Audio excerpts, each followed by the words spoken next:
Welcome to Matt Loves Eurovision. It's my Eurovision 2022 Top 40 Reactions Countdown, and it's number 31, Belgium, Jérémie Makiese, and Miss You. Now please do click on the subscribe button, ring that notification bell, and like, share, and comment below. Now this is falling just outside my top 30, we have Belgium, and Belgium, in fact, were the very first country to announce their act for Eurovision 2022. They announced Jérémie Makiese would be the entry all the way back in September 2021, so right at the start of the Eurovision season. But we didn't get Miss You released until the 10th of March. So there was a really big gap between the two. Now Belgium have had a bit of a renaissance in the last 10 years or so. Had some really good results, a couple of disappointments, but overall they've made a lot of progress over some sort of poor results previously.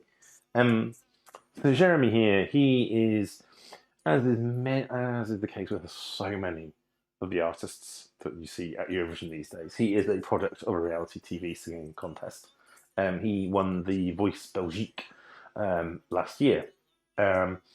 He cites sort of his influences, his musical influences of people like Otis Redding, Aretha Franklin, James Brown, Belgian artists such as Stromae and Damso, and also Michael Jackson. And I think, particularly with this song, I think you can hear or you'll see some of the Michael Jackson influences in particular there.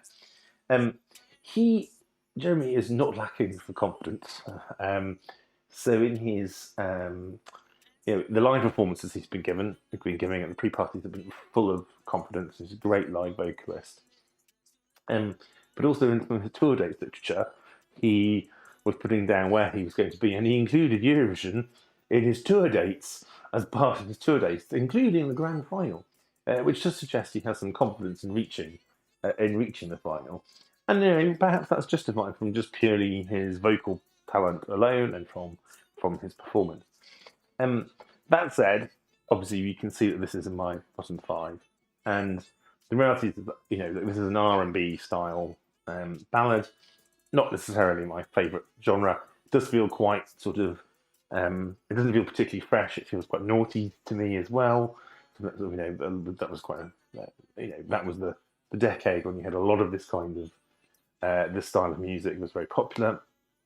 There is it has a Bondesque start, which is quite Belgian. Belgium often has quite a lot of recently they've got a lot of there's Bondesque themes to their entries, but then it goes into the kind of more R&B style ballad, and it just feels that it's quite a mediocre song, if I may say, and I just don't think it makes enough of him as a performer and a vocalist.